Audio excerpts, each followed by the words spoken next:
नमः शिवाय। प्रिय शिव भक्तों, शिव पुराण रुद्र संहिता के आज हम 25वें तथा 26वें अध्याय को सुनेंगे। पिछली वीडियो में हमने 23वें तथा 24वें अध्याय को सुना था। तो चलिए शुरू करते हैं। जय भोलेनाथ। श्री रुद्र संहिता के 25वें अध्याय, जिसमें श्री राम का सती के संदेह को दूर करना। श्री राम बोले, हे देवी सती, प्राचीन काल की बात है। एक बार भगवान शिव ने अपने लोक में विश्वकर्मा को बुलाकर उसमें एक मनोहर गौशाला बनवाई, जो बहुत बड़ी थी। उसमें उन्होंने एक मनोहर विस्तृत भवन का भी निर्माण करवाया। उसमें एक दिव्य सिंहासन तथा एक दिव्य श्रेष्ठ छत्र भी बनवाया। यह बहुत ही अद्भुत और परम उत्तम था। तत्पश्चात उन्होंने सब ओर से इंद्र, देवगणों, सिद्धों, गंधर्वों, समस्त उपदेवों तथा नाग आदि को भी शीघ्र ही उस मनोहर भवन में बुलाया। सभी वेदों और आगमों को, पुत्रों सहित ब्रह्मा जी को, मुनियों, अप्सराओं सहित समस्त देवियों सहित 16 नाग कन्याओं आदि सभी को उसमें आमंत्रित किया, जो कि अनेक मांगलिक वस्तुओं के साथ वहां आईं। संगीतज्ञों ने वीणा, मृदंग आदि बाजे बजाकर अपूर्व संगीत का गान किया। इस प्रकार यह एक बड़ा समारोह और उत्सव था। राज्य अभिषेक की सारी सामग्रियां एकत्रित हुईं और तीर्थों के जल से भरे घड़े मंगाए गए। अनेक दिव्य सामग्रियां भी गणों द्वारा मंगवाई गईं। फिर उच्च स्वरों में वेद मंत्रों का घोष कराया गया। हे देवी, भगवान श्री हरि विष्णु की उत्तम भक्ति से भगवान शिव सदा प्रसन्न रहते थे। उन्होंने बड़े प्रसन्न होकर श्री हरि को वैकुंठ से बुलवाया और शुभ मुहूर्त में श्रेष्ठ सिंहासन पर बैठाया।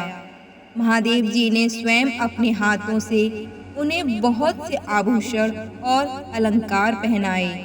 उन्होंने भगवान विष्णु के सिर पर मुकुट पहनाकर उनका अभिषेक किया। उस समय वहां अनेक मंगल गान गाए गए। तब भगवान शिव ने अपना सारा ऐश्वर्य, जो किसी के पास भी नहीं था, उन्हें प्रेम पूर्वक प्रदान किया। इसके पश्चात भगवान शंकर ने उनकी बहुत स्तुति की और जगतकर्ता ब्रह्मा जी से बोले, हे लोकेश, आज से श्री हरि विष्णु मेरे वंदनीय हुए। यह सुनकर सभी देवता स्तब्ध रह गए।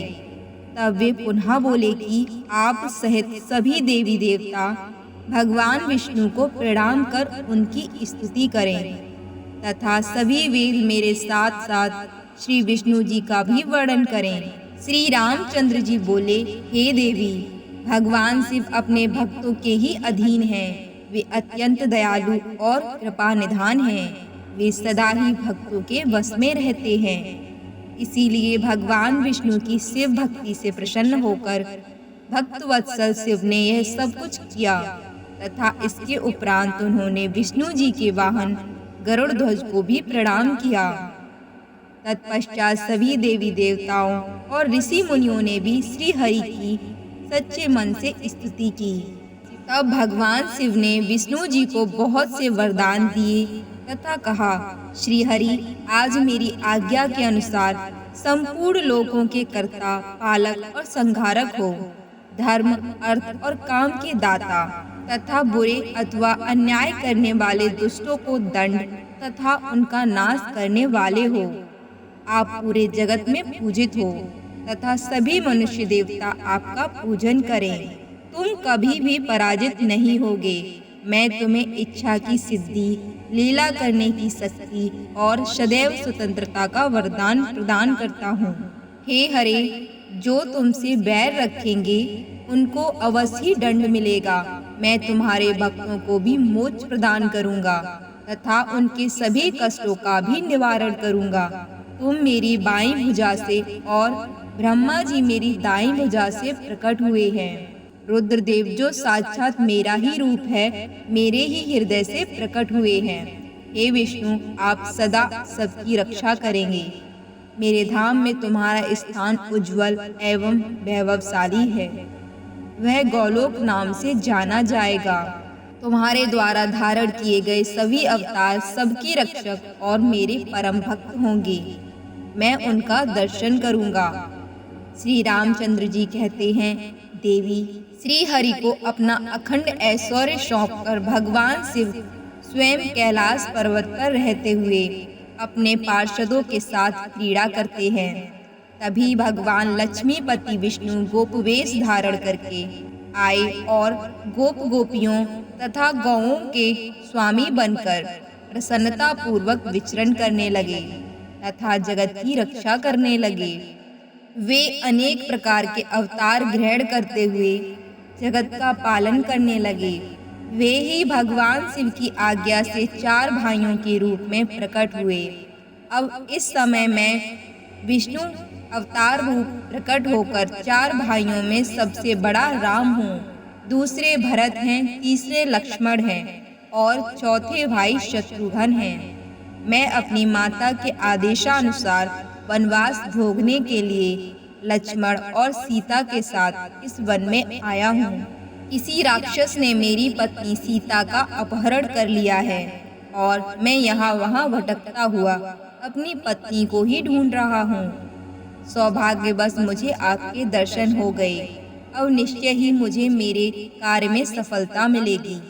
हे माता, आप मुझ पर कृपा दृष्टि करें और मुझे यह वरदान दे कि मैं उस पापी राक्षस को मारकर अपनी पत्नी सीता को उसके चंगुल से मुक्त कर सकूं। मेरा यह महान सौभाग्य है कि मुझे आपके दर्शन प्राप्त हुए। मैं धन्य हो गया। इस प्रकार देवी की अनेक प्रकार से स्तुति करके श्री राम जी ने उन्हें अनेकों बार प्रणाम किया। श्री राम की बातें सुनकर सती मन ही मन बहुत प्रसन्न हुई और भक्त वत्सल भगवान शिव की स्तुति एवं चिंतन करने लगी। अपनी भूल पर उन्हें लज्जा आ रही थी। वे उदास मन से शिव जी के पास चल दी। वे रास्ते में सोच रही थी कि मैंने अपने पति महादेव जी की बात न मानकर बहुत बुरा किया और श्री राम के प्रति भी बुरे विचार अपने मन में लाई। अब मैं भगवान शिव को क्या उत्तर दूंगी। उन्हें अपनी करनी पर बहुत पश्चाताप हो रहा था। वे शिव जी के पास गईं और चुपचाप खड़ी हो गईं। सती को इस प्रकार चुपचाप और दुखी देखकर भगवान शंकर ने पूछा, देवी, आपने श्री राम की परीक्षा किस प्रकार ली? यह सुनकर देवी सती चुपचाप सिर झुकाकर खड़ी हो गई। उन्होंने शिवजी को कोई उत्तर नहीं दिया। वे असमंजस में थीं कि क्या उत्तर दें, लेकिन महायोगी शिव ने ध्यान से सारा विवरण जान लिया और उनका मन से त्याग कर दिया। भगवान शिव ने सोचा, अब यदि मैं सती को पहले जैसा ही स्नेह करूं, तो मेरी प्रतिज्ञा भंग हो जाएगी। वेद धर्म के पालक शिवजी ने अपनी प्रतिज्ञा पूरी करते हुए सती का मन से त्याग कर दिया। फिर सती से कुछ न कहकर वे कैलाश की ओर बढ़े। मार्ग में सबको, विशेषकर सती जी को सुनाने के लिए आकाशवाणी हुई कि महायोगी शिव, आप धन्य हैं। आपके समान तीनों लोकों में कोई भी प्रतिज्ञा पालक नहीं है। इस आकाशवाणी को सुनते ही देवी सती शांत हो गईं। उनकी कांति फीकी पड़ गई। तब उन्होंने भगवान शिव से पूछा, हे प्राणनाथ, आपने कौन सी प्रतिज्ञा की है?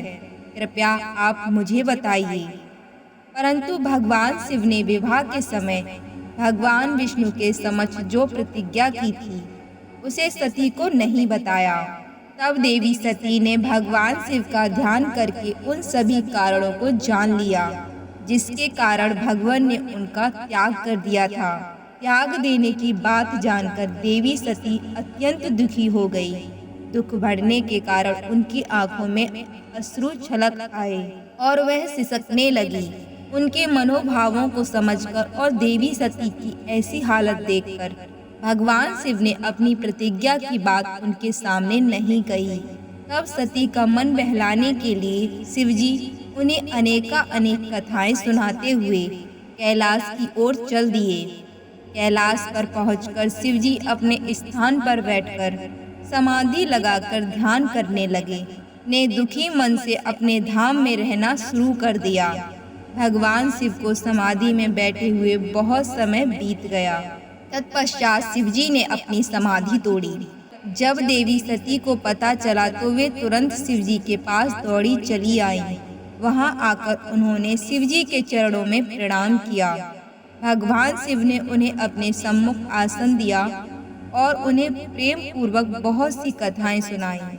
इससे देवी सती का शोक दूर हो गया, परंतु शिवजी ने अपनी प्रतिज्ञा नहीं तोड़ी। हे नारद, ऋषि मुनि आदि सभी शिव और सती की इन कथाओं को उनकी लीलाओं का ही रूप मानते हैं, क्योंकि वे साक्षात परमेश्वर हैं, एक दूसरे के पूरक हैं। भला उनमें वियोग कैसे संभव हो सकता है? सती और शिव वाणी और अर्थ की भांति एक दूसरे से मिले हुए हैं, उनका वियोग होना असंभव है। उनकी इच्छाओं और लीलाओं में ही उनमें वियोग हो सकता है। जय भोलेनाथ। श्री रुद्र संहिता के 26वें अध्याय, जिसमें दक्ष का भगवान शिव को शाप देना। ब्रह्मा जी बोले, हे नारद, पूर्व काल में समस्त महात्मा और ऋषि प्रयाग में इकट्ठा हुए। वहां पर उन्होंने एक बहुत विशाल यज्ञ का आयोजन किया। उस यज्ञ में देव ऋषि, देवता, ऋषि, मुनि, साधु, संत, सिद्धगण तथा ब्रह्म का साक्षात्कार करने वाले महान ज्ञानी पधारे, जिसमें मैं स्वयं अपने महातेजस्वी निगमों आगमों सहित परिवार को लेकर वहां पहुंचा। वहां बहुत बड़ा उत्सव हो रहा था। उनके शास्त्रों में ज्ञान की चर्चा एवं वाद विवाद हो रहा था। उस यज्ञ में त्रिलोकीनाथ भगवान शिव भी देवी सती और अपने गणों के साथ पधारे। भगवान शिव को वहां आया देख मैंने सभी देवताओं, ऋषियों, मुनियों ने उन्हें झुककर भक्ति भाव से प्रणाम किया तथा अनेक प्रकार से उनकी स्तुति की। शिवजी की आज्ञा पाकर सभी ने अपना आसन ग्रहण कर लिया। इसी समय प्रजापति दक्ष भी वहां आ पहुंचे। वे बड़े ही तेजस्वी थे। प्रजापति दक्ष ने मुझे प्रणाम करके अपना आसन ग्रहण कर लिया। वे ब्रह्मांड के अधिपति थे, इसी कारण उन्हें अपने पद का घमंड हो गया था। उनके मन में अहंकार ने घर कर लिया था। ब्रह्मांड के अधिपति होने के कारण वे सभी देवताओं के वंदनीय थे। सभी ऋषि मुनियों सहित देव ऋषियों ने भी मस्तक झुकाकर प्रजापति दक्ष को प्रणाम किया और उनकी स्तुति कर उनका आदर सत्कार किया।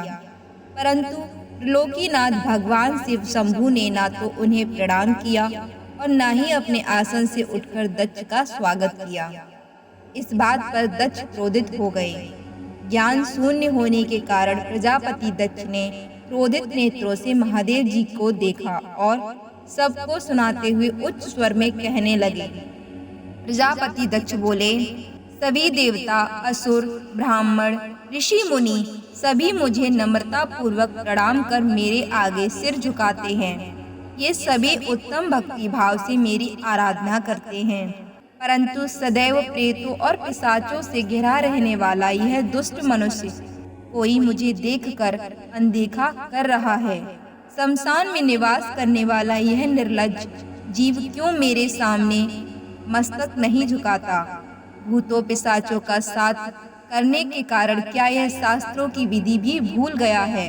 इसने नीति के मार्ग को भी कलंकित किया है। इसके साथ रहने वाले या इसकी बातों का अनुसरण करने वाले मनुष्य पाखंडी, दुष्ट और पाप का आचरण करने वाले होते हैं। वे ब्राह्मणों की बुराई करते हैं तथा स्त्रियों के प्रति आकर्षित होते हैं। यह रुद्र चारों वर्णों से पृथक और कुरूप है, इसीलिए इस पावन यज्ञ से इसे बहिष्कृत कर दिया जाए। यह उत्तम कुल और जन्म से हीन है, अतः इसे यज्ञ में भाग न लेने दिया जाए। पुत्र, क्रोध से विवेक समाप्त हो जाता है। दक्ष ने शिव के लिए अपशब्द कहते समय उसके परिणाम पर तनिक भी विचार नहीं किया। अहंकार के कारण वह शिव के स्वरूप को भूल गया। वह यह भी भूल गया कि आदि शक्ति ने जिसका तप द्वारा वरण किया है वह कोई साधारण मनुष्य, ऋषि या देव नहीं है। ब्रह्मा जी बोले, हे नारद, दक्ष की यह बातें सुनकर भृगु आदि बहुत से महर्षि रुद्रदेव को दुष्ट मानकर उनकी निंदा करने लगे। यह बातें सुनकर नंदी को बहुत बुरा लगा। उनका क्रोध बढ़ने लगा और वे दक्ष को शाप देते हुए बोले कि हे महामूढ़, दुष्ट बुद्धि दक्ष, तू मेरे स्वामी देवादिदेव महेश्वर को यज्ञ से निकालने वाला कौन होता है, जिनके स्मरण मात्र से यज्ञ सफल हो जाते हैं और तीर्थ पवित्र हो जाते हैं, तो उन महादेव जी को कैसे शाप दे सकता है। मेरे स्वामी निर्दोष हैं और तूने अपने स्वार्थ की सिद्धि के लिए उन्हें शाप दिया है और उनका मजाक उड़ाया है। जिन सदाशिव ने इस जगत की सृष्टि की, इसका पालन किया और इसका संहार करते हैं, तो उन्हीं महेश्वर को शाप देता है। नंदी के ऐसे वचनों को सुनकर प्रजापति दक्ष के क्रोध की कोई सीमा नहीं रही। वे आग बबूला हो गए और नंदी समेत सभी रुद्रगणों को शाप देते हुए बोले, अरे दुष्ट रुद्रगणों, मैं तुम्हें शाप देता हूँ कि तुम सब वेदों से बहिष्कृत हो जाओ, तुम वैदिक मार्ग से भटक जाओ और सभी त्यागी मनुष्य तुम्हारा त्याग कर दें। तुम शिष्ट आचरण ना करो और पाखंडी हो जाओ। सिर पर जटा, शरीर पर भस्म एवं हड्डियों के आभूषण धारण कर मद्यपान करो। जब दक्ष ने शिवजी के प्रिय पार्षदों को इस प्रकार शाप दे दिया तो नंदी बहुत क्रुद्ध हो गए। नंदी भगवान शिव के लिए पार्षद हैं। वे बड़े गर्व से दक्ष को उत्तर देते हुए बोले। नंदीश्वर ने कहा, हे दुर्बुद्धि दक्ष, तुझे शिव तत्व का ज्ञान नहीं है। तूने अहंकार में शिव गणों को शाप दिया है। तेरे कहने पर भृगु आदि ब्राह्मणों ने भी अभिमान के कारण भगवान शिव का मजाक उड़ाया है। अतः मैं भगवान शिव के तेज के प्रभाव से तुझे शाप देता हूँ कि तुझ जैसे अहंकारी मनुष्य जो सिर्फ कर्मों के फल को देखते हैं, वेदवाद में फंसकर रह जाएंगे। उनका वेद तत्व ज्ञान शून्य हो जाएगा। वे सदैव मोह माया में ही लिप्त रहेंगे। वे पुरुषार्थ विहीन होंगे और स्वर्ग को ही महत्व देंगे। वे क्रोधी व लोभी होंगे। वे सदा ही दान लेने में लगे रहेंगे। हे दक्ष, जो भी भगवान शिव को सामान्य देवता समझकर उनका अनादर करेगा, वह सदैव के लिए तत्व ज्ञान से विमुख हो जाएगा। वह आत्मज्ञान को भूलकर पशु के समान हो जाएगा। तथा यह दक्ष, जो कि कर्मों से भ्रष्ट हो चुका है, इसका मुख बकरे के समान हो जाएगा। इस प्रकार बहुत गुस्से से भरे नंदी ने जब दक्ष और ब्राह्मणों को शाप दिया तो वहां बहुत शोर मच गया। भगवान शिव मधुर वाणी में नंदी को समझाने लगे कि वे शांत हो जाएं। प्रभु शिव बोले, नंदी, तुम तो परम ज्ञानी हो, तुम्हें क्रोध नहीं करना चाहिए। तुमने बिना कुछ जाने और समझे ही दक्ष तथा समस्त ब्राह्मण कुल को शाप दे दिया है। सच्चाई तो यह है कि मुझे कोई भी शाप छू ही नहीं सकता। इसीलिए तुम्हें अपने क्रोध पर नियंत्रण रखना चाहिए था। किसी की बुद्धि कितनी ही दूषित क्यों ना हो, वह कभी वेदों को शाप नहीं दे सकता। नंदी, तुम तो सिद्धों को भी तत्व ज्ञान का उपदेश देने वाले हो।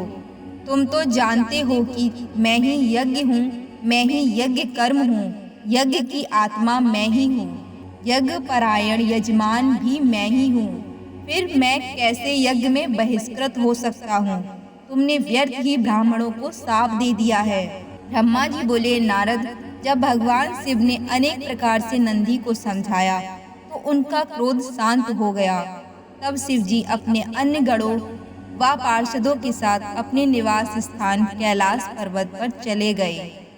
क्रोध से भरे दक्ष भी ब्राह्मणों के साथ अपने स्थान पर चले गए, परंतु उनके मन में महादेव जी के लिए क्रोध एवं ईर्ष्या का भाव ऐसा ही रहा। उन्होंने शिवजी के प्रति श्रद्धा को त्याग दिया और उनकी निंदा करने लगे। दिन ब दिन उनकी ईर्ष्या बढ़ती ही जा रही थी। हर हर महादेव। तो प्रिय भक्तों, आज हमने शिव पुराण रुद्र संहिता के द्वितीय खंड के 25वें तथा 26वें अध्याय को सुना। यह आपको कैसा लगा हमें कमेंट बॉक्स में अवश्य बताएं। साथ ही इस वीडियो को अपने मित्र बंधुओं के साथ अवश्य साझा करें। मिलते हैं अगली वीडियो में एक नए अध्याय के साथ। धन्यवाद। हर हर महादेव। जय भोलेनाथ।